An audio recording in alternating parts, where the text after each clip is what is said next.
السلام علیکم ورحمۃ اللہ وبرکاتہ۔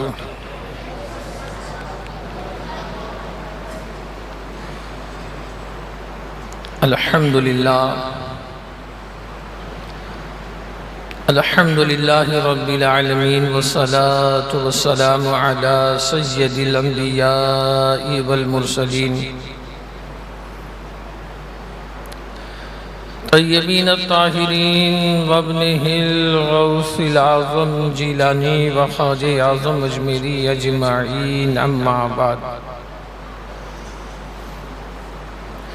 فاعوذ باللہ من الشیطان الرجیم، بسم اللہ الرحمن الرحیم۔ الحمد للہ رب العالمین الرحمن الرحیم مالک یوم الدین، ایاک نعبد و ایاک نستعین، اہدنا الصراط المستقیم صراط الذین انعمت علیہم غیر المغضوب علیہم ولا الضالین، آمین۔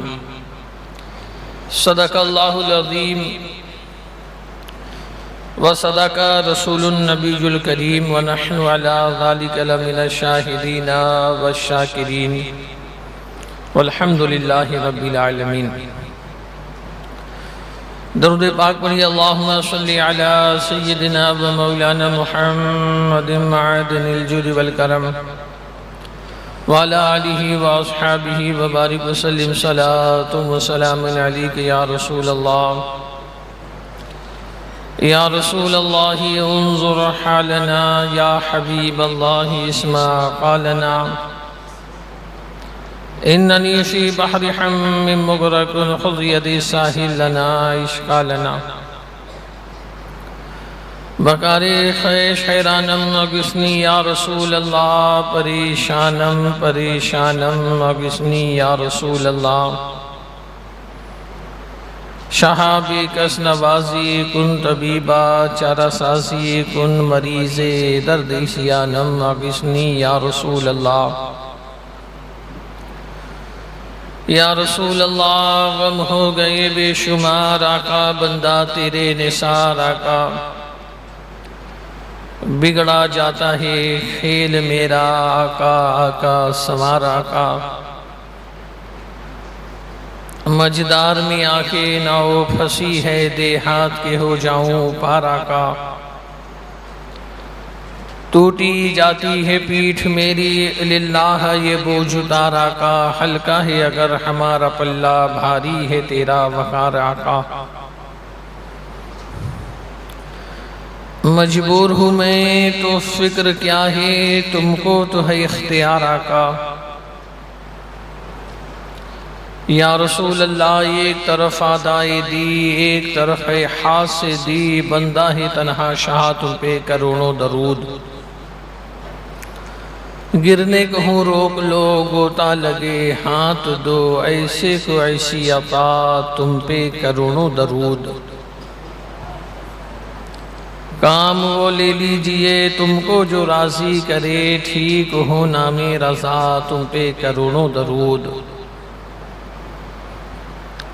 غوث اعظم بمنی بے سر و ساما مددے، قبلہ دی مددے کعبہ ماں مددے، ماہما محتاج تو حاجت ربا المدد، یا غوث اعظم سیدہ مشکلات بے عدد دارین ماں المدد، یا غوث اعظم پیر ماں، بگردہ بے بلا استادہ کشتی، ضعیفان شکستہ راہ تو پشتی، بحق خواجہ عثمان ہارونی مدد کن یا معین الدین چشتی۔ قابل احترام بزرگوں اور دوستوں، اسلامی نئے سال کا آغاز ہوا اور اسلامی نئے سال کی آج کی پہلی تاریخ لگی ماہ محرم الحرام کی۔ خدا بندے قدوس اپنے پیارے رسول صلی اللہ تعالی علیہ وسلم کے صدقے یہ سال اور آنے والا ہر سال پوری امت کو خیر و برکت عطا فرمائے، عافیت و سلامتی عطا فرمائے۔ پچھلے 2 سالوں سے ہمارا یہ ذکر شہدائے کربلا کا پروگرام اسی مسجد میں ہوتا ہے، یہ 3را سال ہے۔ میں گزارش کروں گا ان لوگوں سے جو مسجد کے باہر یا اپنے گھروں میں بیٹھ کر بذریعہ موبائل اس پروگرام کو سن رہے ہیں، مرد حضرات کے لیے مسجد میں جگہ کا معقول انتظام ہے، وہ تشریف لے آئیں۔ مسجد میں آنا منع ہے عورتوں کا، مرد بلا جھجک مسجد میں آ سکتے ہیں۔ مسجد خانہ خدا اللہ کا گھر ہے۔ نبی کریم صلی اللہ تعالی علیہ وسلم ارشاد فرماتے ہیں کہ روئے زمین پر سب سے افضل اور بہترین جگہ جو ہے وہ مسجد ہے۔ مسجد وہ مسجد ہے کہ بندہ جتنی دیر مسجد میں بیٹھے ہر سانس پر اللہ تبارک و تعالی اسے اجر و ثواب عطا فرماتا ہے۔ اور سب سے بڑی بات یہ ہے کہ مسجد اللہ کا گھر ہے۔ یہ ہماری کتنی بڑی خوش نصیبی کی بات ہوگی کہ ہم اللہ کے گھر میں آ کر کے بیٹھے، اللہ تبارک و تعالی ہمیں اور آپ کو اس کی توفیق عطا فرمائے۔ اور یہ کتنی کم نصیبی کی بات ہے کہ بندہ مسجد سے اور اللہ کے گھر سے دور رہے۔ اس کا ایک دوسرا فائدہ یہ ہے کہ اللہ کے پیارے نبی صلی اللہ تعالی علیہ وسلم ارشاد فرماتے ہیں کہ جب اللہ کے کچھ فرشتے ایسے ہیں جنہیں اللہ نے معمور کیا اس کام پر کہ وہ زمین پر گشت کرتے ہیں، گھومتے ہیں اور ایسی محفلوں کو تلاش کرتے ہیں جس محفل میں اللہ و رسول کا ذکر ہوتا ہے۔ جب وہ محفل انہیں مل جاتی ہے تو وہ فرشتے اس محفل پر اپنے پروں کا سایہ کر کے بیٹھ جاتے ہیں۔ محفل کے اختتام پر وہ فرشتے جب اللہ کی بارگاہ میں حاضر ہوتے ہیں تو پروردگار عالم ارشاد فرماتا ہے، فرشتوں کہاں سے آ رہے ہو؟ فرشتے عرض کرتے ہیں، پروردگار ہم زمین کے فلاں حصے پر جہاں تیرے بندے تیرا اور تیرے رسول کا ذکر کر رہے تھے وہاں سے آ رہے ہیں۔ خدا بندے کو دوست پھر سوال کرتا، کیا میرے بندوں نے مجھے دیکھا ہے؟ فرشتے کہتے نہیں۔ اللہ پھر سوال کرتا ہے، اگر دیکھ لیں تو کیا کریں گے؟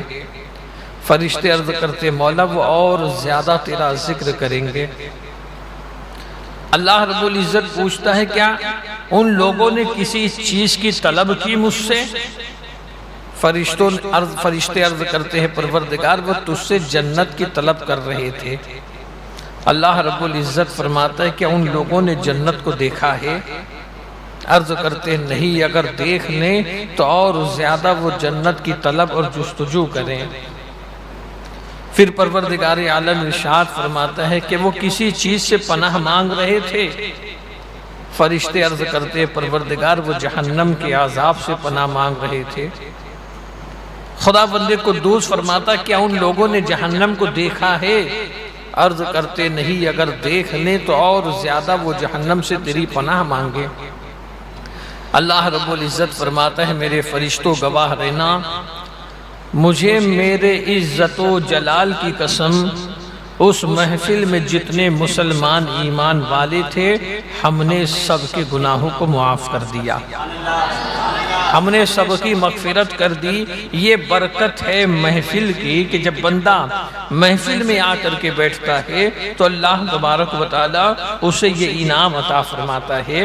جب بندہ علم دین کے لیے اپنے گھر سے نکلتا ہے، حدیث پاک میں اللہ کے نبی فرماتے ہیں کہ فرشتے ایسے بندوں کے راستوں میں اپنے پروں کو بچھا دیتے ہیں کہ جب بندہ اپنے گھر سے علم دین سیکھنے کے لیے نکلتا ہے تو اس بندے کی جستجو اور تلاش میں جنت نکلا کرتی ہے۔ تو بتائیے مسلمانوں، کتنی کم نصیبی ان بندوں کی ہوگی جو بندے اپنے گھر بیٹھے ہیں، محفل سن تو رہے ہیں مگر سستی، کوتاہی اور کاہلی کی وجہ سے، برا نہ مانے میرے جملوں کا مگر یہ حقیقت ہے، آج قوم مسلم دین کے معاملے میں بہت زیادہ سست ہو چکی ہے۔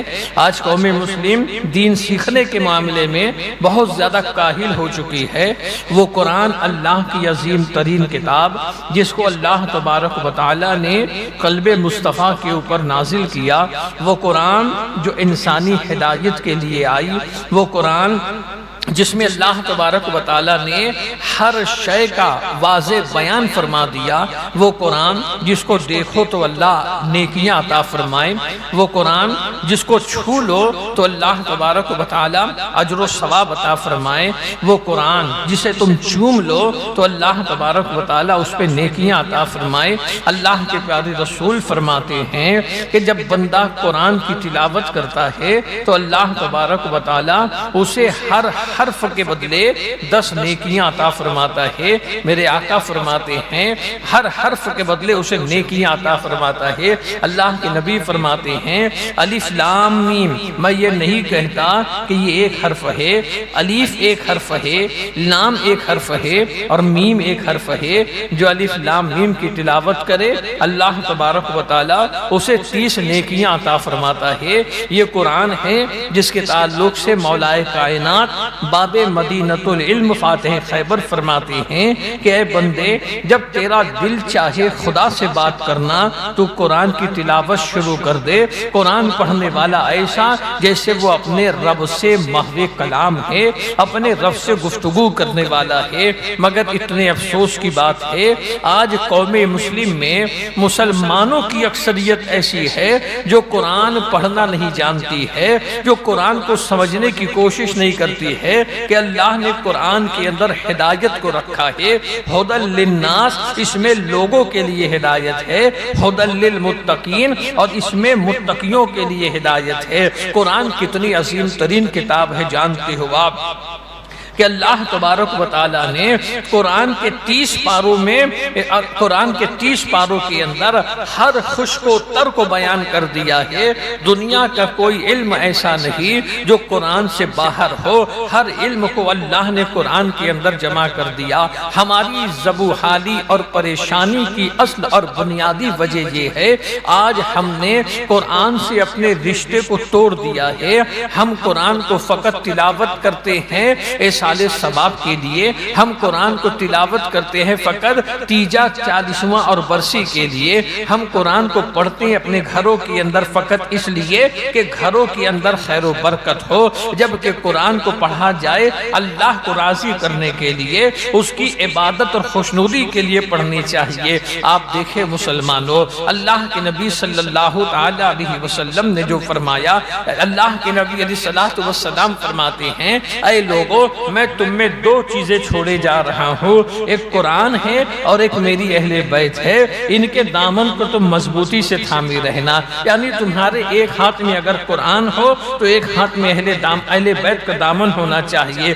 اگر خالص تم قرآن لے کر کے چلو گے تب بھی تم کامیاب نہیں ہو سکتے، اور خالص تم اہل بیت کے دامن کو پکڑے رہو گے اس وقت بھی تمہاری کامیابی کے اندر جو شک و شبہ ہو سکتا ہے۔ آپ قرآن دیکھیں مسلمانوں، صوفیہ کرام اہل تصوف و بزرگان دین قرآن کو کتنی آسان الفاظ میں انسان کو سمجھاتے ہیں کہ قرآن کیا چیز ہے۔ فرماتے ہیں کہ انسان اگر قرآن کے شروع اور اختتام پر غور کر لے تو انسان سمجھ جائے گا کہ یہ قرآن کیا ہے۔ اللہ تبارک و تعالی نے قرآن کو نازل کیا۔ قرآن شروع کہاں سے ہوتا ہے؟ بسم اللہ الرحمن الرحیم سے قرآن شروع ہوتا ہے اور والناس کی سین پر آ کر کے قرآن مکمل ہوتا ہے۔ جب آپ دیکھیں گے صوفیہ کرام فرماتے ہیں قرآن جو ہے یہ بے اور سین کے بیچ کے اندر پورا قرآن ہے۔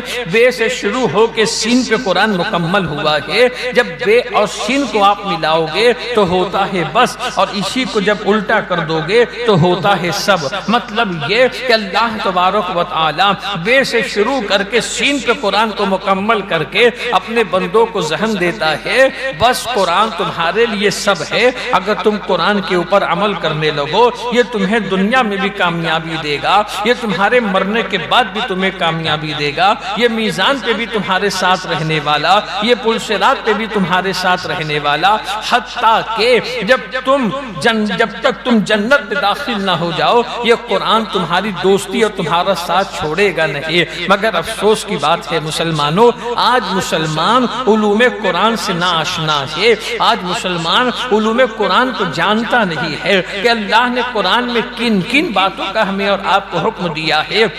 اگر مسلمان سے یہ پوچھا جائے کہ قرآن کی کون سی سورت کس پارے میں ہے مسلمان اسے بتا نہیں پائے گا، اس لیے کہ سال میں ایک مرتبہ ماہ رمضان میں ہم تلاوت کرتے ہیں یا تیجے 40ویں کے اندر ہم قرآن کی تلاوت کیا کرتے ہیں۔ قرآن کے اندر ایک سورہ ایسی ہے مسلمانوں جو عموماً ہمیں آپ کو سب کو حتیٰ کہ ہمارے گھر کے بچوں کو بھی یاد ہوتی ہے، جسے ہم سورہ فاتحہ کہتے ہیں۔ یہ سورہ فاتحہ کو شروع میں میں نے تلاوت کیا اور اپنا موضوع سخن بنایا ہے۔ یہ سورہ فاتحہ کون سی سورت ہے جس کے تعلق سے حدیث میں آیا کہ اللہ تبارک و تعالی نے پورے قرآن کے علم کو سورہ فاتحہ کے اندر جمع کر دیا ہے۔ پورے قرآن کا علم سورہ فاتحہ کے اندر ہے۔ سورہ فاتحہ وہ سورہ ہے کہ جس کے نام احادیث طیبات کے اندر کثرت سے آئے ہیں، کئی نام حدیث کے اندر اس کے بیان کیے گئے ہیں، اور یہی وجہ ہے کہ مفسرین کہتے ہیں کہ نام کی کثرت یہ اس کی فضیلت کی کثرت کی طرف اشارہ کیا کرتی ہے کہ سورہ فاتحہ کا نام سب سے زیادہ ہے، اس لیے تمام سورتوں کے اندر سب سے زیادہ فضیلت سورہ فاتحہ کو حاصل ہے۔ یہ سورہ فاتحہ وہ سورہ فاتحہ ہے۔ اچھا ہم دیکھتے ہیں کہ سورہ فاتحہ قرآن کا نزول جب ہوا، ہم قرآن کے جو ہے جب سورہ کی شروعات ہوتی ہے تو شروعات کے اندر لکھا ہوتا ہے کہ یہ سورہ مکی ہے اور یہ سورہ مدنی ہے۔ اگر ہم آپ سے سوال کریں کہ اس کا مطلب کیا ہے، یہ سورہ مکی اس کا مطلب کیا اور یہ سورہ مدنی ہے اس کا مطلب کیا، تو لوگ کہتے ہیں یہ سورہ مکے میں نازل ہوئی اس لیے مکی ہے اور یہ سورہ مدینے میں نازل ہوئی اس لیے مدنی ہے۔ یاد رکھنا مسلمانوں، یہ مکے میں نازل ہونے کی وجہ سے وہ سورہ مکی نہیں ہوتی ہے اور مدینے میں نازل ہونے کی وجہ سے وہ سورہ مدنی نہیں ہوتی ہے۔ ہجرت سے پہلے جتنی نازل ہوئی وہ سب مکی ہے، چاہے اللہ کے نبی کسی جگہ پہ ہو، اور ہجرت کے بعد جو قرآن کو اللہ نے نازل کیا وہ پورا قرآن مدنی ہے، چاہے اللہ کے نبی اس وقت حدیبیہ میں ہو یا مکے کے اندر ہو، اگر ہجرت کے بعد نازل ہوئی ہے تو وہ مدنی ہے۔ اب سورہ فاتحہ تو مکی بھی ہے مدنی بھی ہے، مکے میں بھی اللہ نے سورہ فاتحہ کو ایک مرتبہ نازل کیا اور مدینے میں بھی سورہ فاتحہ کو ایک مرتبہ نازل کیا۔ سورہ فاتحہ وہ سورہ ہے مسلمانوں، حضرت جبریل امین حضرت عبداللہ ابن عباس رضی اللہ تعالیٰ فرماتے ہیں حضرت جبریل امین حضور کی بارگاہ میں حاضر تھے، حضور کی خدمت میں حاضر تھے کہ اچانک سے چرچراہٹ کی آواز آنے لگی کہ دروازہ کھولتے وقت جو چرچراہٹ کی آواز ہوتی ہے یہ آواز آنے لگی تو حضرت جبریل آسمان کی طرف دیکھتے ہیں، نبی رحمت سے عرض کرتے یا رسول اللہ آسمان میں ایک دروازہ ہے جو آج تک کبھی نہیں کھلا، آج پہلی بار کھلا ہے، اور آسمان سے وہ فرشتہ زمین پہ آیا جو آج سے پہلے کبھی زمین پہ آیا نہیں ہے، اور وہ فرشتہ حضور کی بارگاہ میں حاضر ہوتا ہے، نبی رحمت کی بارگاہ میں سلام عرض کرتا ہے یا رسول اللہ اللہ تبارک و تعالی نے دو نور آپ کو عطا فرمایا ہے۔ کیا عرض کرتا؟ اللہ نے دو نور آپ کو عطا کیا۔ ایک نور سورہ فاتحہ ہے اور ایک نور سورہ بقرہ کی آخری آیتیں ہیں۔ یہ دو نور اللہ تبارک و تعالیٰ نے آپ کو عطا کیا۔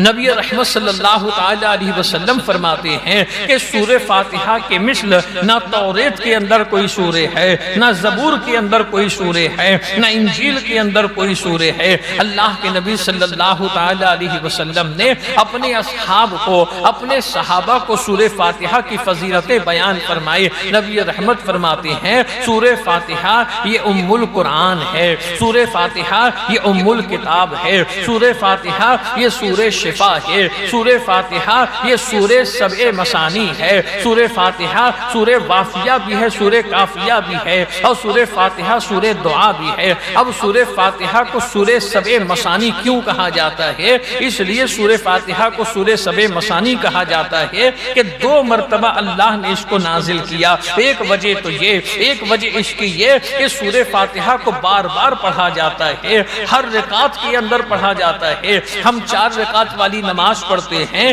تو چاروں رکعت کے شروع میں سورہ فاتحہ پڑھی جاتی ہے۔ 2 رکعت والی نماز پڑھتے ہیں تو دونوں رکعت میں سورہ فاتحہ پڑھی جاتی ہے۔ نبی رحمت صلی اللہ تعالی علیہ وسلم فرماتے کہ جو نماز میں سورہ فاتحہ نہ پڑھے اس کی نماز ناقص ہے، ناقص ہے، ناقص ہے۔ یہ سورہ فاتحہ ہے مسلمانوں کہ اس کی عظمتوں کو ہم اور آپ کبھی سمجھ نہیں سکتے ہیں۔ سورہ فاتحہ کے تعلق سے حدیث پاک کے اندر آیا اور وہ حدیث قدسی ہے۔ حدیث قدسی کسے کہتے ہیں؟ حدیث قدسی وہ کہ جس کی جو اللہ فرمائے اور جس کی روایت مصطفیٰ جان رحمت صلی اللہ تعالی علیہ وسلم کرے۔ اللہ کے پیارے نبی صلی اللہ تعالی علیہ وسلم فرماتے ہیں کہ اللہ تبارک و تعالی فرماتا ہے کہ جو سورہ فاتحہ کو اس طریقے سے پڑھے کہ بسم اللہ الرحمن الرحیم، رحیم کی میم کو الحمدو کے لام میں ملا کر کے پڑھے، مطلب یہ کہ بسم اللہ الرحمن الرحیم الحمدللہ رب العالمین، اس طریقے سے پوری سورہ فاتحہ پڑھے۔ اللہ تبارک و تعالیٰ فرماتا ہے کہ جب وہ قیامت کے دن قبر سے اٹھے گا میں اسے قبر کی وحشت سے بے خوف کر دوں گا اور اسے قیامت کی دہشت سے بے خوف کر دوں گا، وہ بے فکر ہو کر کے اپنی قبر سے اٹھے گا۔ یہ سورہ فاتحہ ہے۔ اللہ نے پورے قرآن کے علم کو سورہ فاتحہ کے اندر جمع کیا ہے۔ اب بتائیے مسلمانوں، یہاں جتنے حاضر و موجود ہیں سب کو سورہ فاتحہ یاد ہوگی، سب جانتے ہیں سورہ فاتحہ پڑھی جاتی ہے، مگر افسوس یہ ہے کہ اس کے رموز سے، اس کی فضیلتوں سے آج مسلمان آشنا نہیں ہے۔ آشنا اس لیے نہیں ہے کہ مسلمان دین سیکھنا نہیں جانتا ہے، مسلمان دین پڑھنا نہیں جانتا ہے، اور مسلمان آج کا مسلمان ایسا، اللہ معاف کرے، کہ مسلمانوں کی عادت و اطوار دیکھ کر کے ایسا لگتا ہے کہ مسلمان اپنے دین سے معاذ اللہ بیزار ہو چکا ہے۔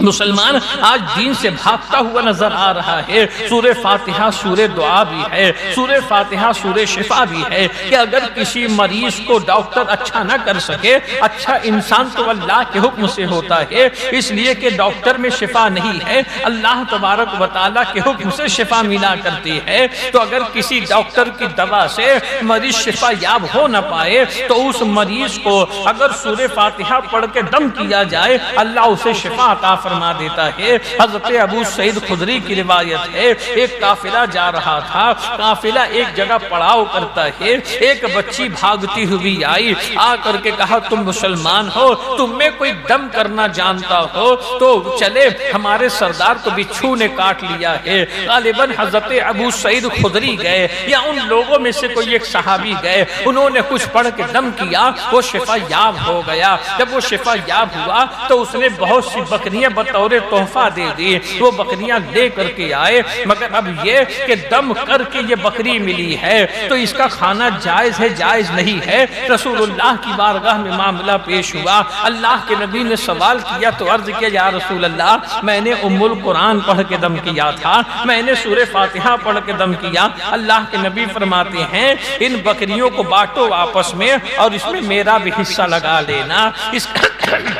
اس میں سے میرا بھی حصہ لگا لینا۔ اسی حدیث کے اوپر جو ہے لوگ قیاس کیا کرتے ہیں کہ اگر کسی کو دم کیا جائے تو اس کی اجرت لینا یہ جائز ہے، اس کا بدلہ لینا یہ جائز ہے۔ یہاں بتانا مقصد یہ ہے مسلمانوں کہ اللہ نے قرآن کے اندر شفا رکھی ہے، وَنُنَزِّلُ مِنَ الْقُرْآنِ مَا هُوَ شِفَاءٌ وَرَحْمَةٌ لِّلْمُؤْمِنِينَ کہ ہم نے قرآن کو نازل کیا اور اس میں شفا ہے اور مومنوں کے لیے رحمت ہے۔ مگر افسوس کی بات ہے آج مسلمان شفا سے بھاگتا ہوا نظر آتا ہے، آج مسلمان قرآن سے دور ہوتا ہوا نظر آتا ہے، بے چینی ہوتی ہے قرآن پڑھا نہیں جاتا ہے، بے چینی ہوتی ہے نماز میں دل نہیں لگتا ہے، بے چینی ہوتی ہے مسجد میں دل نہیں لگتا ہے۔ کتنی حیرت اور افسوس کی بات ہے مسلمانوں کہ ایمان والا یہ بات کرتا ہے کہ میرا دل مسجد کے اندر نہیں لگتا ہے، میرا دل نمازوں کے اندر نہیں لگتا۔ یہ بڑی حیرت کی بات ہے۔ اگر کسی کے ساتھ ایسا معاملہ ہو تو اس انسان کو چاہیے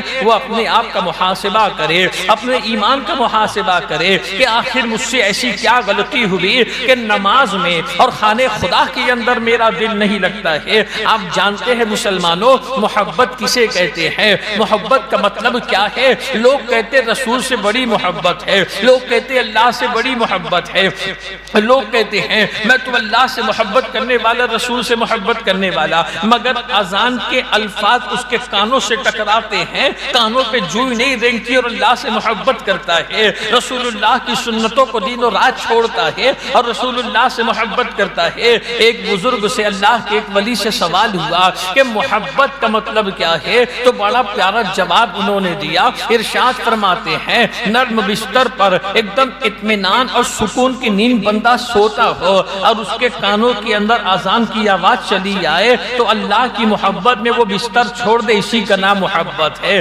مطلب یہ کہ جس سے تم محبت کرتے ہو اس کی محبت میں اپنے چین و سکون کو ترک کرو، اس کا نام محبت ہے۔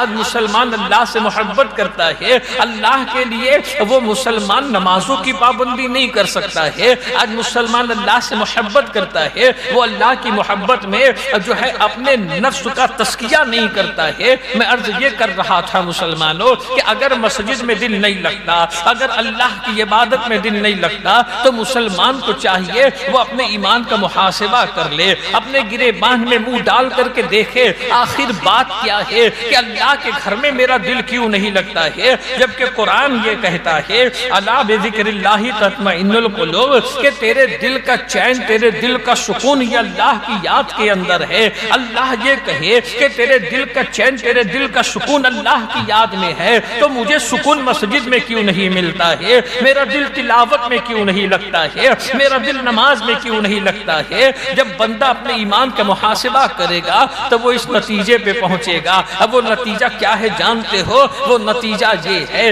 حضرت موسیٰ علیہ السلام ہے۔ حضرت موسیٰ اپنی امت کو وعظ و نصیحت فرما رہے ہیں، اپنی امت کو تبلیغ کر رہے ہیں، اپنی امت کو اللہ کے عذاب سے ڈرا رہے ہیں کہ اے بندگان خدا اللہ کی عبادت کرو ورنہ اللہ اپنا عذاب تم پر نازل کرے گا، ورنہ اللہ تمہیں اپنے عذاب میں گرفتار کر لے گا۔ حضرت موسیٰ علیہ السلام جس طریقے سے اپنی امت کو وعظ و نصیحت کر رہے ہیں، ہوتا ہے نا مسلمانوں مولوی بولتا رہتا ہے مگر لوگ یہ سوچتے مولوی کا کام ہے بولے، ہم تو کریں گے وہی جو ہماری اپنی مرضی ہے، اس لیے کہ ٹھوکر لگتی نہیں ہے۔ جب ٹھوکر لگتی ہے تو وہی مولوی کا دروازہ نظر آتا ہے، جب ٹھوکر لگتی ہے تو وہی مولوی کی چوکھٹ نظر آتی ہے دعا و تعویذ کے لیے۔ یاد رکھنا مسلمانوں اگر بندہ خدا و رسول کا فرما بردار ہو جائے، میں پورے یقین کے ساتھ کہتا ہوں نہ کبھی کسی تعویذ کی ضرورت پڑے گی، نہ کسی کبھی گنڈے کی ضرورت پڑے گی، نہ کبھی کسی دم کی ضرورت پڑے گی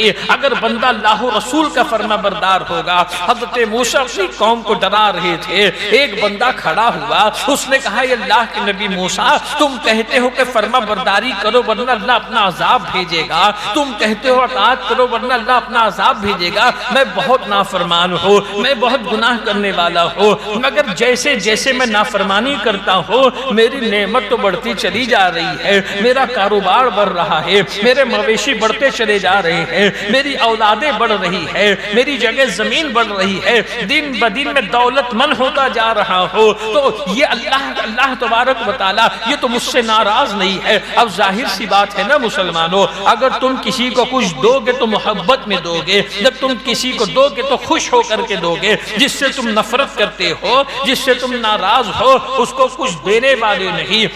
یہ تقاضا اور یہی دستور دنیا کا ہے۔ حضرت موسیٰ علیہ السلام کو تعجب ہوا، اب گئے کوہ طور پہ اللہ کی بارگاہ میں، اللہ سے مناجات کرنے لگے، اے پروردگار میں اپنی امت کو، تیرے بندوں کو تیرے عذاب سے ڈرا رہا تھا، تیرے طرف بلا رہا تھا۔ ایک بندہ کہتا ہے کہ میں جتنی نافرمانی کرتا ہوں اللہ کی اتنی نعمتیں مجھ پہ بڑھتی چلی جا رہی ہے، اتنے انعامات ہوتے جا رہے ہیں، میرے مویشی بڑھ رہے ہیں، کاروبار بڑھ رہے ہیں، میری دولت بڑھتی چلی جا رہی ہے، اے اللہ اس پر عذاب۔ وہ بندہ یہ بات مجھ سے کہہ رہا تھا، پروردگار ارشاد فرماتا ہے موسیٰ وہ بندہ میرے سب سے سخت ترین عذاب میں گرفتار ہے، وہ عذاب کے اندر گرفتار ہے، اسے پتہ نہیں۔ حضرت موسیٰ عرض کرتے پروردگار سب سے سخت ترین عذاب میں گرفتار ہے اور اسے پتہ نہیں۔ پروردگار فرماتا ہے اپنے دل کے کان کو کھول کر کے ان باتوں کو سننا اور اپنے دل کے گوشے میں ان باتوں کو جگہ دینا مسلمانوں، تو ساری بات آسانی سے سمجھ میں آ جائے گی کہ مسجد میں آنے کے بعد بھی ہمیں سکون کیوں نہیں ہے، قرآن پڑھنے میں ہمارا دل کیوں نہیں لگتا ہے، نماز میں ہمارا دل کیوں نہیں لگتا ہے۔ نماز قرآن یہ کہتا ہے ان الصلاۃ تنہی عن الفحشاء والمنکر، کہ بے شک نماز یہ تمام بے حیائی اور بری باتوں سے روک دیتی ہے۔ آج نماز پڑھنے والا جھوٹ بولتا ہے، نماز پڑھنے والا غیبت کرتا ہے، نماز پڑھنے والا جو ہے لگائی بجائی کرتا ہے اور سود و بیاج اور گٹھ کے پیسے کھایا پیا کرتا ہے۔ تو ان باتوں کو غور سے سننا، ساری بات آسانی سے سمجھ میں آ جائے گی۔ اللہ فرماتا ہے کہ موسیٰ وہ میرے سب سے سخت ترین عذاب میں گرفتار ہے۔ حضرت موسیٰ عرض کرتے مولا کیسا عذاب؟ رب فرماتا ہے موسیٰ سنو، میرے عذاب دینے کا طریقہ الگ الگ ہے، الگ الگ انداز میں میں عذاب دیا کرتا ہوں۔ میں اپنے بندے سے جب سب سے زیادہ ناراض ہوتا ہوں، اس کی دولت نہیں چھینتا ہوں، اس کی اولاد نہیں چھینتا ہوں، اس کو بے سہارا نہیں کرتا ہوں، اس کے دنیا کا چین و سکون نہیں چھینتا ہوں۔ جب میں اپنے بندے سے سب سے زیادہ ناراض ہوتا ہوں تو اس بندے سے توفیق سجدہ چھین لیتا ہوں، اس بندے سے توفیق عبادت چھین لیتا ہو، پھر چاہ کے بھی وہ بندہ سجدہ نہیں کر پاتا ہے، چاہ کے بھی وہ بندے کا دل نمازوں میں نہیں لگتا ہے، چاہ کے بھی اس بندے کا دل مسجد میں نہیں لگتا ہے۔ تو بتائیے مسلمانوں، اگر دولت بڑھ رہی ہے محاسبہ کرو کہیں مولا ناراض تو نہیں ہے، اگر زندگی میں سکون زیادہ مل رہا ہے محاسبہ کرو کہیں مولا ناراض تو نہیں ہے۔ اس لیے کہ جب بندہ تکلیف میں ہوتا ہے اس کی رغبت خدا کی طرف ہو جاتی ہے، جب بندہ مصائب و آلام میں ہوتا ہے اس کی رغبت خدا کی طرف ہو جاتی ہے، جب بندہ مصیبت زدہ ہوتا ہے اس کی رغبت خدا کی طرف ہوتی ہے۔ ہم نے سورہ فاتحہ کو پڑھا، سورہ فاتحہ سورہ سبع مثانی، سورہ فاتحہ سورہ شفا ہے، سورہ فاتحہ سورہ دعا ہے۔ یہ سورہ فاتحہ وہ سورہ ہے کہ اللہ تبارک و تعالیٰ فرماتا ہے کہ سورہ فاتحہ کو میں نے اپنے اور اپنے بندوں کے بیچ میں آدھا آدھا تقسیم کیا ہے، آدھی آدھی سورہ ہم نے اپنے اور اپنے بندوں کے بیچ میں تقسیم کیا۔ اب دیکھیے مسلمانوں، سورہ فاتحہ کی ابتدا ہوئی الحمدللہ رب العالمین، تمام تعریف اس خدا کے لیے جو رب ہے تمام عالمین کا، جو پالنے والا ہے تمام عالمین کا۔ یہاں اللہ کی حمد سے جو ہے اللہ کی ثنا سے ہم قرآن کا آغاز کرتے ہیں۔ جب بندہ اللہ کی حمد کرتا ہے تو اللہ تبارک و تعالیٰ بہت خوش ہوتا ہے۔ حضرت داؤد علیہ السلام، اچھا ایک بات یاد رکھنا مسلمانوں، ہم چاہیں کتنا بھی اللہ کا شکر ادا نہیں کر سکتے ہیں۔ اگر ہم کہتے الحمدللہ اے اللہ تیرا شکر ہے تو یہ کہنے کی توفیق بھی خدا دیتا ہے۔ ہم نے جو نماز پڑھی ہے نا، یہ نماز پڑھنے کی توفیق بھی خدا دیتا ہے اور شکر کرنے کی توفیق بھی خدا دیتا ہے۔ ایک مرتبہ شکر ہم نے ادا کیا، جو ایک مرتبہ کیا اس کو ادا کرنے کی توفیق خدا دیا ہے، دوسری مرتبہ کرنے کی بھی توفیق خدا دیا۔ حضرت داؤد علیہ السلام اللہ کی بارگاہ میں عرض کرتے ہیں اے پروردگار عالم، میں تیری ثنا نہیں کر سکتا، میں تیری حمد بیان نہیں کر سکتا، سکتا، اس لیے کہ شکر کرنے کی توفیق بھی تو عطا فرماتا ہے کہ تیرا بندہ تیرا شکر ادا کرے۔ میں تیری حمد و ثنا کرنے سے عاجز ہوں، تو پروردگار فرماتا ہے داؤد سنو، یہی شکر ہے میرا کہ تم اس بات کو سمجھ گئے کہ تم عاجز ہو، تم خدا کا شکر نہیں کر سکتے ہو، کہ لمحہ لمحہ اللہ اپنی نعمتیں اپنے بندوں کے اوپر کیا کرتا ہے، مگر انسان کتنا کم عقل ہے، انسان کتنا بے حس ہے، انسان کیسا ہے کہ جب اللہ تبارک و تعالی دیتا ہے تو وہ شکر نہیں کرتا ہے، مگر جب نعمتیں روک لیتا ہے تو وہ شکایت کرنے لگتا ہے۔ اب بتائیں نا مسلمانوں، اللہ تبارک و تعالی کتنی نعمت عطا فرماتا ہے۔ شروع سے دیکھے، ایک ناپاک نطفہ ہوتا ہے جو پشت پیدر سے رہنے مادر کے اندر جاتا ہے، پھر اللہ تبارک و تعالی اپنی قدرت سے اس کو پرورش دیتا ہے، پروان چڑھاتا ہے، اس کے لیے اس کے رزق کا انتظام جو ہے شکم مادر میں کر دیتا ہے، اسے وہاں رزق ملتا ہے۔ رفتہ رفتہ پروان چڑھنے کے بعد اس ایک ناپاک نطفے کو اللہ تبارک و تعالی اپنی قدرت سے ایک جسم دے کر کے دنیا کے اندر مبعوث کر دیتا ہے، بھیج دیتا ہے۔ دنیا کے اندر آنے کے بعد اس بچے کی ولادت سے پہلے ہی اللہ اس کے رزق کا انتظام اس کے ماں کے سینے کے اندر کر دیتا ہے۔ بچہ رفتہ رفتہ پروان چڑھتا چلا جاتا ہے۔ آپ دیکھیں نا، ہمارا چہرہ دیکھے، یہ لقد خلقنا الانسان فی احسن تقویم، اللہ فرماتا ہے ہم نے انسان کے چہرے کو اچھی صورت کے اندر بنایا ہے، اچھی شکل کے اندر بنایا۔ انسان کا چہرہ انسان کے چہرے کو اللہ نے اپنے دست قدرت سے بنایا ہے۔ یہی وجہ ہے کہ فقہا فرماتے ہیں کہ کبھی کسی کے چہرے پہ مارنا نہیں چاہیے۔ جو بہت سے لوگ بچوں کو تماچے مار دیا کرتے ہیں، تو چہرے پہ مارنے سے منع کیا گیا، اس لیے منع کیا گیا کہ انسان کا چہرہ اللہ نے اپنے دست قدرت سے بنایا ہے۔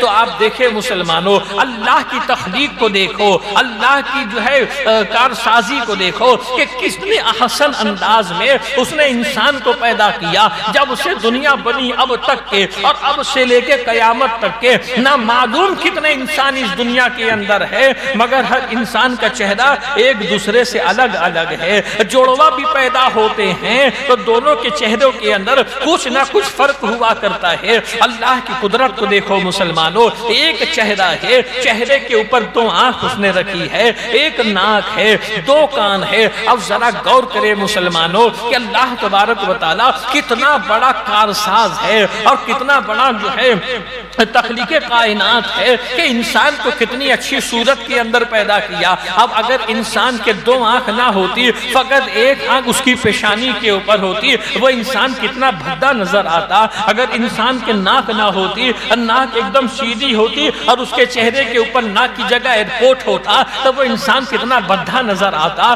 اگر انسان کے کان نہ ہوتے تو وہ انسان کیسا نظر آتا۔ اللہ قادر مطلق ہے مسلمانوں، اگر چاہے بے ناک کے انسان کو پیدا کر دے اور اسے زندگی عطا فرما دے، کوئی کچھ نہیں کر سکتا ہے۔ مگر اس کی تخلیق کے انداز کو دیکھو مسلمانوں، کتنے پیارے انداز میں اس نے انسان کو تخلیق کیا ہے۔ اب ناک کو رکھا، ہونٹ کے اوپر ناک کو رکھا ہے، اس کے اندر حکمت و مصلحت سمجھ میں آتی ہے کیا؟ القرآن کہتا ہے، اللہ فرماتا ہے کہ تم عقل والے ہو، تم عقل رکھتے ہو، تو تم تدبر اور غور کیوں نہیں کرتے؟ تم سوچ و وچار کیوں نہیں کیا کرتے ہو کہ اللہ کی قدرت کو تم دیکھتے کیوں نہیں ہو کہ کیسے کیسے اس نے دنیا کو پیدا کیا ہے؟ اب دیکھیں مسلمانوں، انسان کو اللہ نے پیدا کیا، انسان کو پیدا کیا تو پیٹ بھی انسان کو دے دیا۔ ہر انسان پیٹ والا ہے، ہر انسان کو کھانے پینے کو لگتا ہے، مگر ایک نوالا کھانے کے لیے اللہ نے انتظام کتنا کیا ہے آپ دیکھیں۔ اگر اس کی قدرت کو دیکھنا ہے تو دیکھتے چلے جائیں۔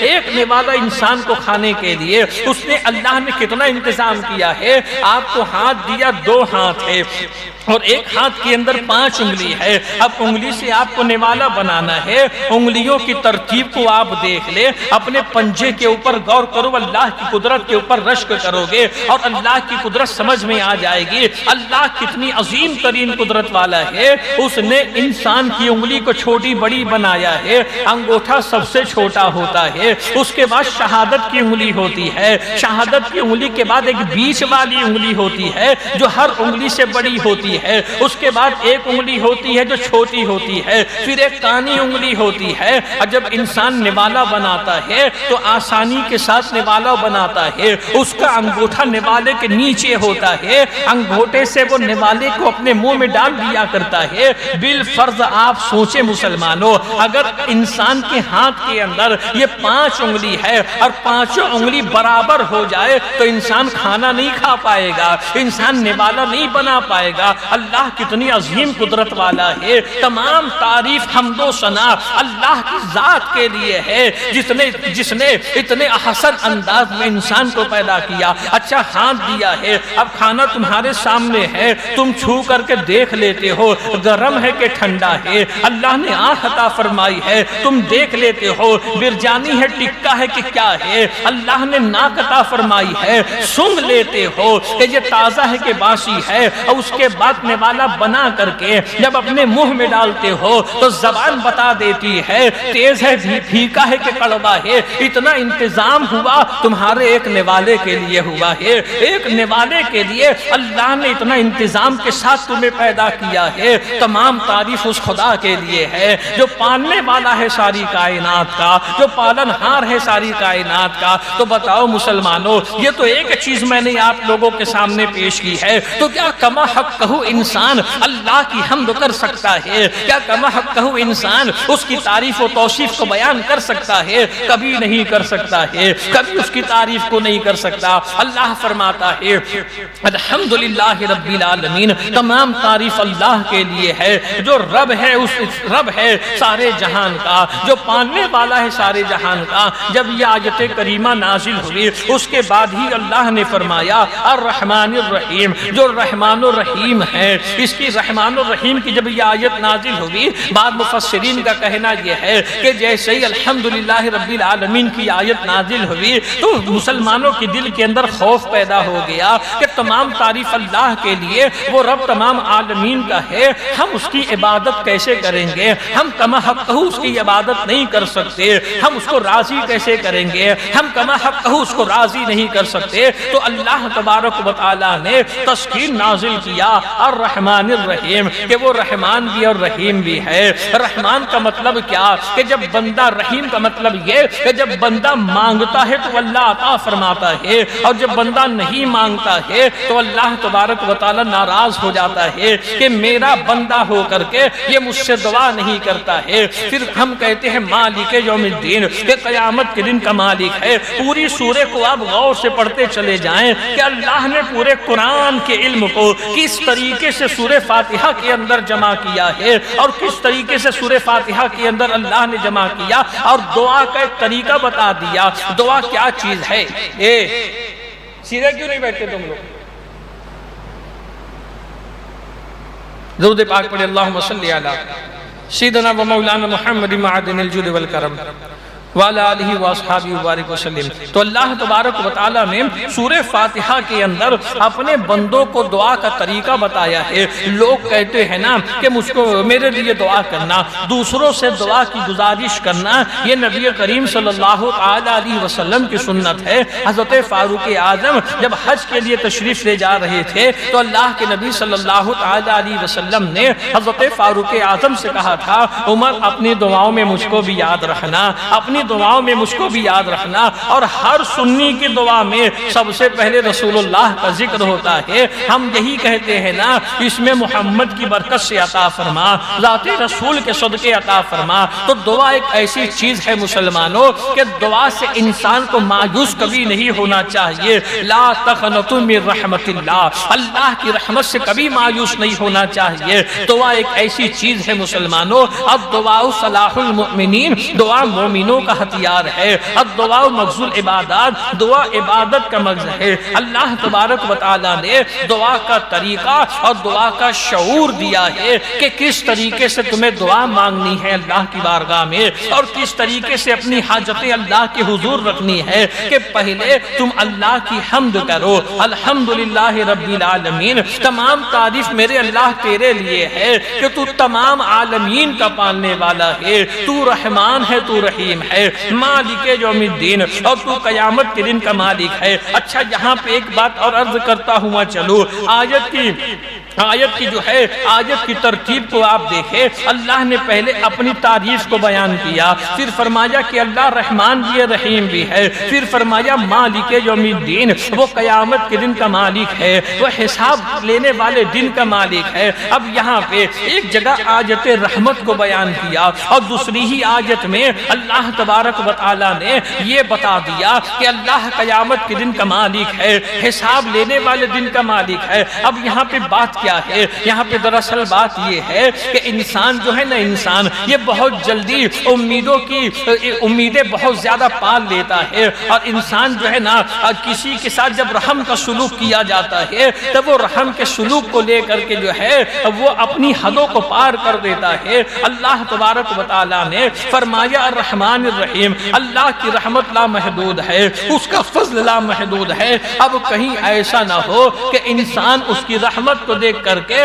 نفس کی غلامی کرنے لگے۔ یا ایھا الانسان ما غرک بربک الکریم، اللہ نے یہ جو فرمایا یا ایھا الانسان ما غرک بربک الکریم، اے انسان کس چیز نے تجھے دھوکے میں ڈال دیا اپنے کرم والے رب سے۔ اس کا مطلب کیا ہے کہ مسلمان ایسے بھی ہیں کہ نماز نہیں پڑھتے، ارے اللہ غفور الرحیم ہے، معاف کر دے گا، اللہ کی رحمت بہت ہے، معاف کر دے گا۔ انسان نفس کی غلامی کرتا ہے، انسان شیطان کی پیروی کرتا ہے، انسان جو ہے اللہ کی نافرمانی کرتا ہے، رسول کی شریعت کے خلاف اپنی زندگی گزارتا ہے، مگر جب مرنے کی بات آتی ہے، جب میدان محشر کی قبر کی بات آتی ہے تو وہ کہتا ہے اللہ غفور الرحیم ہے، معاف کر دے گا۔ یقیناً اللہ غفور الرحیم ہے، معاف کر دینا یہ اس کا فضل ہے، مگر اللہ نے کہا یا ایھا الانسان ما غرک بربک الکریم، اے انسانوں کس چیز نے تمہیں اپنے کرم والے رب سے دھوکے میں رکھا کہ تو یہ سمجھتا ہے اللہ کرم والا ہے تو تیرے گناہوں کو معاف کر دے گا۔ ان بطش ربک لشدید، کہ تیرے رب کی پکڑ بہت سخت ہے، اگر وہ چاہے گا تو تیرے گناہ پہ تیری گرفت کر دے گا۔ اس کی رحمت بھی لامحدود ہے، اس کا فضل بھی لامحدود ہے، وہ رحمان بھی ہے، وہ قہار بھی ہے، وہ رحیم بھی ہے، وہ جبار بھی ہے، وہ گناہوں کو معاف کرے گا۔ تو عبادت کرتا چلا جا، تو کیا سمجھتا ہے کہ عبادت کی وجہ سے تیری مغفرت ہوگی؟ تو اے بندے یاد رکھنا، اگر پوری دنیا کا انسان مل کر کے بھی اللہ کی بندگی کرتا رہے، اللہ کی عبادت کرتا رہے، تب وہ حق بندگی کبھی ادا کر ہی نہیں سکتا ہے۔ حدیث پاک میں آیا ایک بندے کو قیامت کے دن خدا کے حضور حاضر کیا جائے گا، وہ بندہ ایسا جو 40 سال تک کے بے ریا اس نے اللہ کی عبادت کی ہوگی، 40 سال میں ایک لمحے کے لیے بھی وہ اللہ کی عبادت سے غافل نہیں ہوگا۔ اللہ تبارک و تعالی میدان محشر میں فرمائے گا میرے اس بندے کو میری رحمت اور میرے فضل سے جنت میں داخل کر دو۔ جب جیسے ہی حکم خدا ہوگا کہ میری رحمت اور میرے فضل سے اس بندے کو جنت میں داخل کر دو، تو وہ بندہ کہے گا پروردگار تو عدل کرنے والا ہے، تو انصاف کرنے والا ہے، تھوڑا انصاف تو کر، میری 40 سال کی عبادت کا کیا ہوا؟ تو جنت اپنی رحمت سے مجھ کو عطا کر رہا ہے، تو میری 40 سال کی عبادت کا کیا ہوا؟ اب رحمت خدا کو جلال آئے گا، پروردگار فرمائے گا فرشتوں میزان عمل پہ لے آؤ، اس کی نیکیاں تول لو، دیکھو اس نے کتنی عبادت کی ہے۔ اب میزان عمل پہ اس کی 40 سالہ عبادت کو ایک طرف رکھا جائے گا، پروردگار فرمائے گا بندے یہ تو دونوں ہاتھ یہ میری نعمت ہے، یہ تیرے منہ میں زبان یہ میری نعمت ہے، یہ تیرے دونوں کان یہ میری نعمت ہے، یہ تیرے دونوں آنکھ یہ میری نعمت ہے، تیرا پورا وجود میری نعمت ہے، حتیٰ کہ ہم جو سانس لے رہے ہیں یہ بھی اللہ اللہ کی نعمت ہے، جو چھوڑ چکے وہ بھی اللہ کی نعمت ہے، جو لینے والے ہیں وہ بھی اللہ کی نعمت ہے۔ کتنی نعمتیں گنائی جائے مسلمانوں، ہم تبا حق کہو اس کی نعمتوں کو شمار بھی نہیں کر سکتے ہیں۔ اللہ فرمائے گا میں تمام نعمتوں کا حساب نہیں لیتا، فقط تیری ایک آنکھ نکال کے ایک طرف رکھی جائے گی، اس بندے کی ایک آنکھ نکال کے ایک طرف رکھی جائے گی تو اللہ کی یہ ایک نعمت اس کی 40 سال کی عبادت کے اوپر غالب آ جائے گی۔ جب اس کی 40 سال کی عبادت غالب آ جائے گی، پروردگار فرمائے گا میرے بندے تو نے تو میری ایک نعمت کا بدلہ بھی مجھ کو نہیں دیا، تیری دوسری آنکھ بھی باقی ہے، تیرے دونوں کان بھی باقی ہے، تیرے منہ میں زبان بھی باقی ہے، تیرے دونوں پیر بھی باقی ہے، ایک نعمت کا حساب اور ایک نعمت کا بدلہ بھی تو نے نہیں دیا ہے۔ اب بتائیے مسلمانوں ہم اللہ کی نعمتوں کا بدلہ کیسے دے سکتے ہیں؟ ہم کبھی اس کی نعمتوں کا بدلہ نہیں دے سکتے۔ تو ان بطش ربک لشدید، اللہ کی پکڑ بھی بہت سخت ہے۔ جب اللہ گرفت کر لے گا، جب اللہ پکڑ لے گا، اللہ ہمیں آپ کو سب کو اپنی گرفت سے محفوظ رکھے اور بچائے رکھے۔ جب اللہ پکڑ لے گا تو اس کی گرفت سے بچانے والا کوئی نہیں۔ تو اللہ تبارک و تعالی نے جو فرمایا مالک یوم الدین، اے میرے بندے تو خالی رحمان سمجھ کر رحیم سمجھ کے گناہ مت کرنا، مالک یوم الدین اس لیے کہ اللہ قیامت کے دن کا مالک ہے، وہ تجھ سے تیری زندگی کا حساب لے گا۔ اس نے دولت دی ہے تو حساب لے گا، اس نے اولاد دی ہے تو حساب لے گا، اس نے بیوی دی ہے تو حساب لے گا، تیری زندگی کے ایک ایک لمحے کا حساب لے گا۔ آپ دیکھیں مسلمانوں حساب کتاب کی بات آتی ہے تو انسان جو ہے بڑا غافل ہوتا ہے، انسان یہ سمجھتے ہم سب بھول جائیں گے، مگر قیامت کے دن کو کبھی بھولنا مت مسلمانوں کہ وہ قیامت کا میدان کہ سورج سوا نیزے کے اوپر ہوگا، زمین لوہے اور تانبے کی ہو جائے گی، انسان کے بدن کے اوپر کپڑا نام کا بھی نہیں ہوگا۔ تب پروردگار عالم پوچھے گا کہ 60 سال کی زندگی کا حساب دے دے۔ آج مسلمان کا حال یہ ہے کہ صبح کا کھایا رات کو بھول جاتا ہے، مگر قیامت کے دن اسے 60 سال کی زندگی کا حساب دینا ہے۔ ایک مثال کے ذریعے، ایک بزرگ کے واقعے کے ذریعے یہ چیزیں میں آپ لوگوں کو سمجھاتا ہوا چلوں۔ ایک بزرگ تھے، انہوں نے اپنے بیٹے کو بلوایا، اسے کاغذ و قلم دے دی اور بیٹے کو دینے کے بعد کہا بیٹا صبح سے شام تک کے جو جو کام کرنا اس کاغذ پہ لکھتے چلے جانا، اچھا کام ہو تو بھی لکھ لینا، برا کام ہو تو بھی لکھ لینا، نیکی کرنا تو بھی لکھ لینا، گناہ کرنا تو بھی لکھ لینا، جو جو پورے دن میں تو نے کیا اس رات تک کے لکھ کر کے لا کر کے مجھ کو دے دینا۔ اب بیٹا باپ کا فرما بردار تھا، اس نے جو جو کیا صبح سے شام تک کے لکھتا چلا گیا، نماز پڑھی لکھ لیا، نماز چھوڑی لکھ لیا، جو گناہ تھا وہ بھی لکھا، جو نیکی تھی وہ بھی لکھا۔ اب رات ہوئی، اپنے باپ کے پاس آیا، ادب و احترام سے کھڑا ہوا، عرض کی ابا حضور آپ نے کہا تو میں نے لکھ لیا، رات ہوئی حاضر ہوا، یہ میرے اعمال ہے جو آج پورے دن میں نے کیا ہے۔ باپ کو دیتا ہے، باپ کہتا مجھے دینے کی ضرورت نہیں ہے، بس اسے کھول اور پڑھ کر کے تو مجھ کو سنا دے، آج پورے دن میں تو نے کیا کیا کیا ہے۔ باپ کا اتنا کہنا تھا، بیٹا رونے لگا، زاؤ قطار رونے لگا کہ ابا حضور میں آپ کے سامنے اپنے گناہوں کو کیسے پڑھ کر کے سناؤں، اپنی نافرمانیوں کو کیسے پڑھ کر کے سناؤں، اپنی کمی اور کوتاہی کو کیسے پڑھ کر کے سناؤں۔ تو باپ کہتا کہ بیٹا یہ چیز تجھے ذلیل کرنے کے لیے نہیں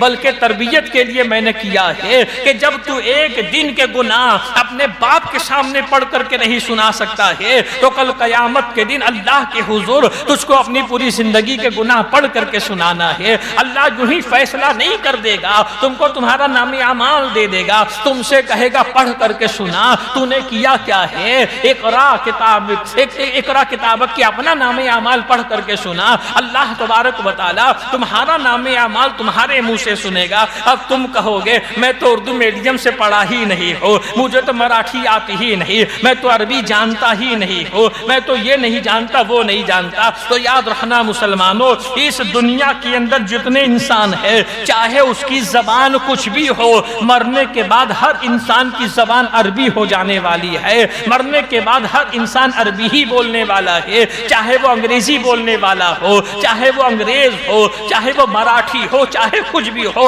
ہر انسان مرنے کے بعد عربی بولے گا اور نام اعمال عربی زبان میں خدا کی بارگاہ میں پڑھ کر کے سنانا ہے۔ اب بتائیے مسلمانوں، ایک دن کا عمل ہم اپنے ماں باپ کے سامنے پڑھ کر کے نہیں سنا سکتے ہیں، مالک یوم الدین قیامت کے دن کا مالک خدا ہے، اس کے سامنے ہمیں اپنی زندگی کے ایک ایک لمحے کو پڑھ کر کے سنانا ہے، تم کہو کہ ہم نے تو لکھا ہی نہیں ہے۔ ارے تم نہیں لکھتے تو کیا ہوا، یہ کرام الکاتبین تمہارے کندھے پہ بیٹھے ہیں، یہ لکھنے کے لیے بیٹھے ہیں، یہ ہر چیز کو تحریر کر رہے ہیں۔ اس کے بعد اللہ فرماتا ہے ایاک نعبد و ایاک نستعین، یہ ابتدا کی آیت الحمدللہ رب العالمین الرحمن الرحیم مالک یوم الدین، یہ ابتدا کی آیت ہے۔ بندہ اس میں اللہ کی تعریف کرتا ہے، اس کے اوصاف کو بیان کرتا ہے، اس کی کبریائی کو بیان کرتا ہے، پھر کہتا ہے ایاک نعبد، اے اللہ میں تیری پوجا کرتا ہوں، اے اللہ میں تیری عبادت کرتا ہوں، و ایاک نستعین، اور تجھ ہی سے میں مدد مانگا کرتا ہوں، تو ہی کارساز ہے، بے نیاز ہے، تو ہی مدد کرنے والا ہے۔ جب بندہ اتنا کہتا ہے تو رحمت خدا پکارتی ہے، اب مانگ کیا مانگتا ہے، اب طلب کر کیا طلب کرتا ہے، تو اللہ نے طلب کا طریقہ بھی بتا دیا ہے۔ اگر ڈائریکٹ اللہ تبارک و تعالی کسی بندے سے کہے بندے مانگ کیا مانگتا ہے، تو لوگ دولت مانگیں گے، فلیٹ مانگیں گے، دکانیں مانگ لیں گے، مگر اللہ نے بتا دیا قرآن میں اپنے اللہ سے مانگنا ہے تو کیا مانگ، اہدنا الصراط المستقیم، اے اللہ ہمیں سیدھا راستہ چلا، صراط الذین انعمت علیہم، خالی راستہ چلا مت، ان لوگوں کا راستہ چلا جس پر تو نے انعام کیا ہے، جن پر تیرا فضل ہوا ہے، جن پر تیری رحمتیں ہوئی ہے۔ تو اب دیکھیے مسلمانوں، اللہ نے مانگنے کا حکم دیا تو کیا مانگنے کا حکم دیا، اہدنا الصراط المستقیم، اے اللہ ہمیں سیدھا راستہ چلا۔ اب یہاں پہ آ کر کے نکتے کی چند باتیں میں آپ لوگوں سے عرض کرتا ہوا چلوں مسلمانوں، کہ آپ دیکھیں قرآن کتاب ہدایت ہے، کم و بیش 1,24,000 انبیاء کرام اس خاکدان گیتی پہ نازل کیے گئے۔ ہر نبی کا مقصد تھا سیدھے راستے کی نشاندہی کروانا، سیدھا راستہ دکھا دینا، سیدھے راستے پہ چلا دینا، ہر نبی نے یہی کام کیا ہے۔ پھر نبی رحمت صلی اللہ علیہ وسلم کے بعد تمام صحابہ نے یہی کام کیا، بزرگان دین نے یہی کام کیا، علماء بھی یہی کام کرتے ہیں۔ مگر آج بھی ہمارے ماحول معاشرے کے اندر کچھ اندھے ایسے ہیں جو قرآن پڑھتے حدیث پڑھتے ہیں، انہیں سیدھا راستہ ابھی تک دکھا نہیں ہے۔ وہ کہتے ہیں اہدنا الصراط المستقیم، اے اللہ ہمیں سیدھا راستہ چلا، ارے کم عقل، وہ کہتے ہیں اے اللہ ہمیں سیدھا راستہ دکھا، ارے کم عقل اگر دیکھے گا تو چلے گا کب۔ ہم کہتے ہیں اے پروردگار رسول اللہ نے ہمیں سیدھا راستہ دکھا دیا ہے، مگر چونکہ شیطان بھی اسی راستے پہ بیٹھا ہوا ہے، بغیر تیری عنایت و مدد کے ہم اس راستے پہ چل نہیں سکتے ہیں، تو اپنی رحمت سے ہمیں سیدھے راستے پہ چلا دے۔ تو کن کے راستے پہ چلانا، صراط الذین انعمت علیہم، راستہ ان لوگوں کا ہو جن پر تو نے انعام کیا ہے، جن پر تیرا فضل و کرم ہوا ہے۔ اب انسان ہے مسلمانوں، انسان جو ہے نا اپنا دماغ بہت لگاتا ہے، وہ قرآن کے اندر بھی اپنا دماغ لگاتا ہے، رسول اللہ کی حدیث کے اندر بھی اپنا دماغ لگاتا ہے، اور وہ جو ہے نا اپنا بچانے کے لیے اپنا دماغ لگاتا ہے۔ بہت سے لوگ ایسے آمنا سامنا ہوتا ہے، سابقہ پڑتا ہے، ایسے گھما گھما کر کے سوال کرتے ہیں کہ وہ چاہتے ہیں کہ ہماری اپنی مرضی کا جواب مل جائے، ہم جو چاہتے ہیں اپنی مرضی کا جواب ملے۔ یاد رکھنا یضل بہ کثیرا ویہدی بہ کثیرا وما یضل بہ الا الفاسقین، یہ قرآن ہے، اس سے بہت سے لوگ گمراہ ہو گئے ہیں اور اس سے بہت سے لوگ ہدایت پاتے ہیں، اور اللہ فاسقوں کو راہ نہیں دیتا ہے، فاسقوں کو راستہ نہیں دیتا ہے۔ تو گمراہ کون ہوتے ہیں؟ جو قرآن کو اپنی عقل کی کسوٹی پہ رکھتے ہیں، جو قرآن کو اپنی مرضی اور اپنی طبیعت سے سمجھنے کی کوشش کیا کرتے ہیں۔ اور ہدایت کون پاتا ہے؟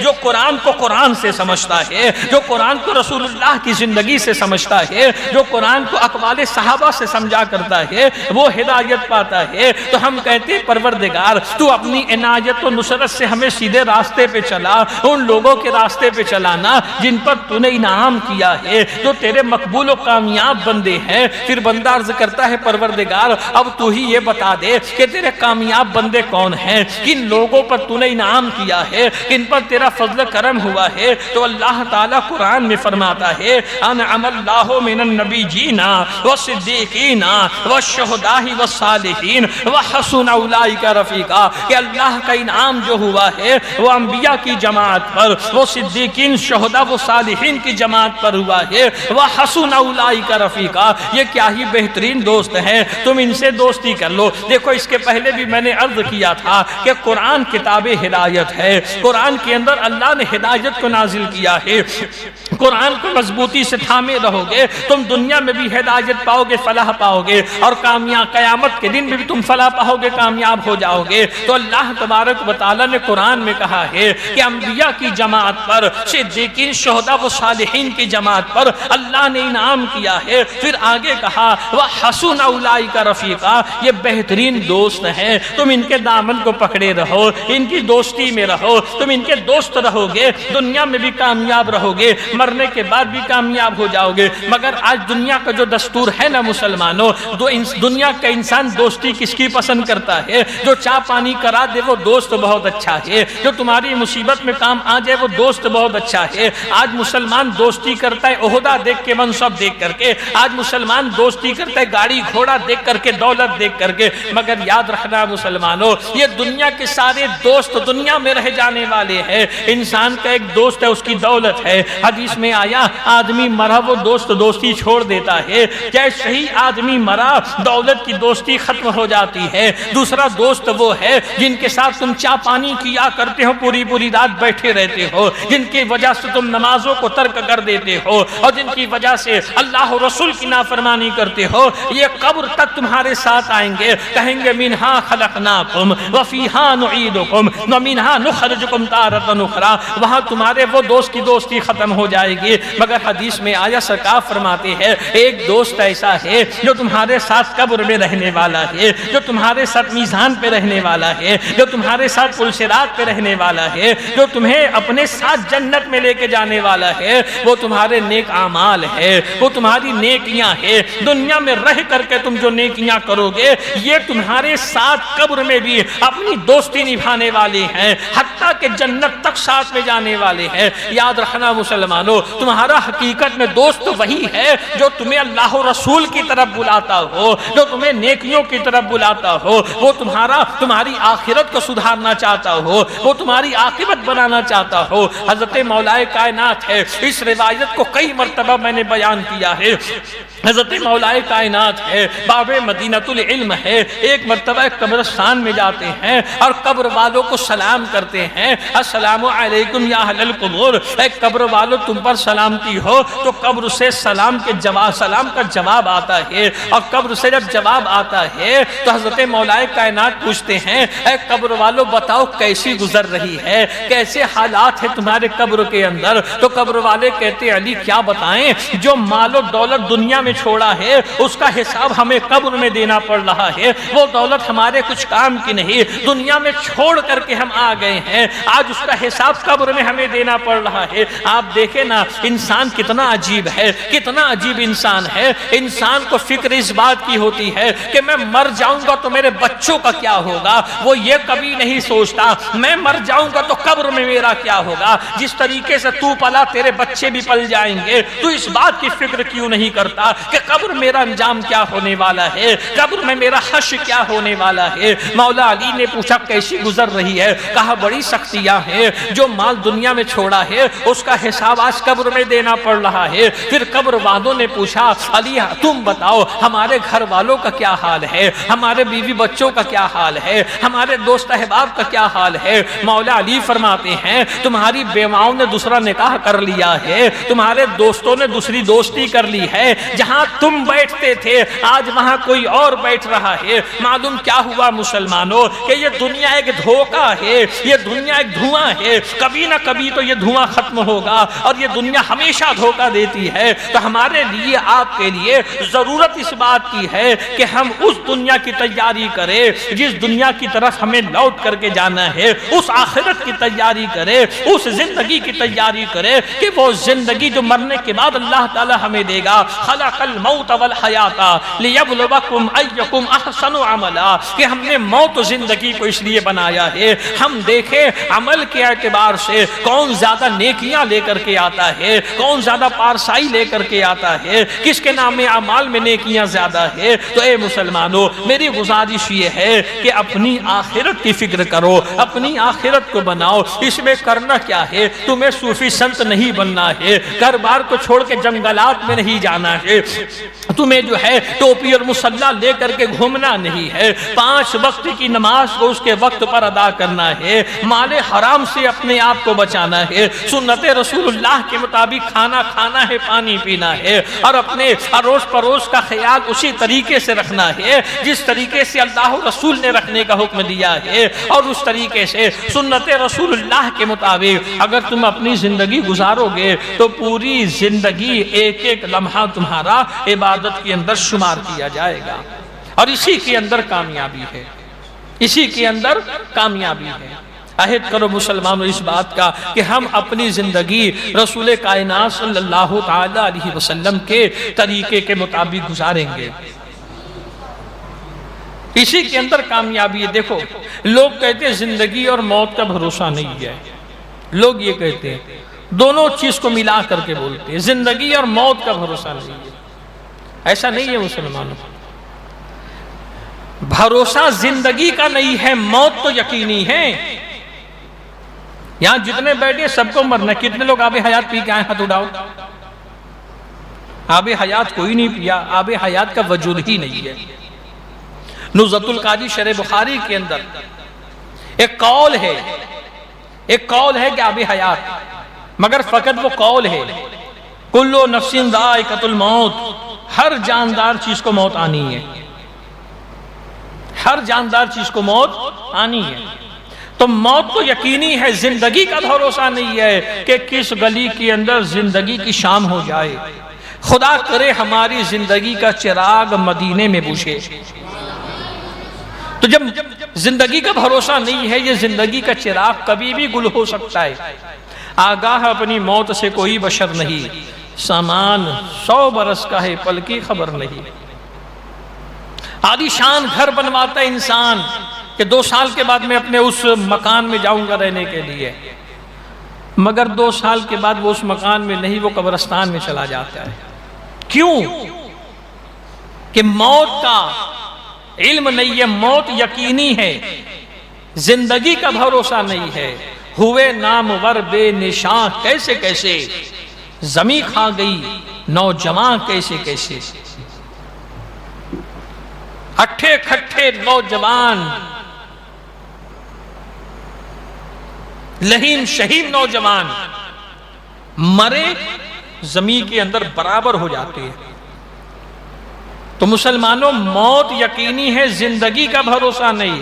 جب زندگی کا بھروسہ نہیں ہے، موت یقینی ہے، تو انسان اگر مرنے کی تیاری نہ کرے تو اس انسان سے بڑا بے وقوف کون ہے؟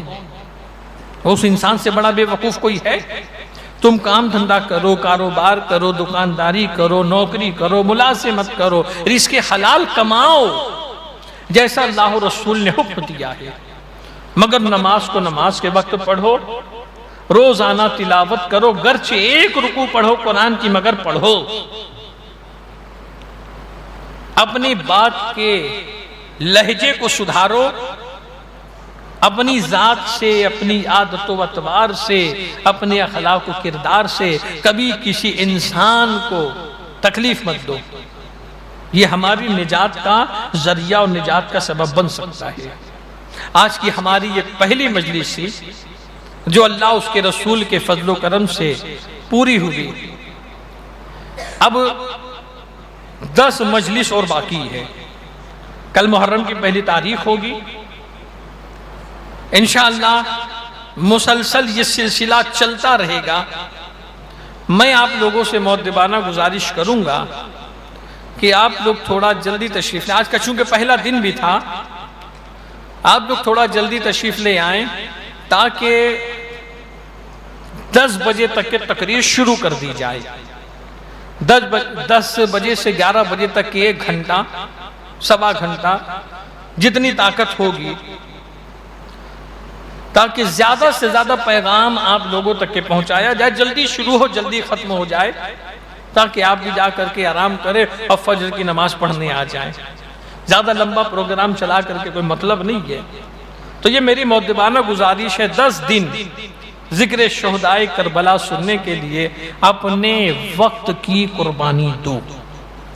امام علی مقام رضی اللہ تعالیٰ عنہ کی قربانی کا نتیجہ ہے کہ اسلام آج اپنی اصل صورت میں ہم تک پہنچا اور موجود ہے. تو ابھی ہماری ذمہ داری ہے کہ ان کے پیغام کو ہم یہاں سے سن کر کے دوسرے تک کے پہنچائیں. تو روزانہ انشاءاللہ عاشورے کے دن تک کہ یہ محفل، یہ پروگرام ہوگا، میں آپ لوگوں سے مؤدبانہ گزارش کروں گا کہ تھوڑا جلدی تشریف لے آئیں تاکہ 10 بجے تقریر شروع ہو جائے. صلاۃ و سلام کے لیے کھڑے ہو جائیں.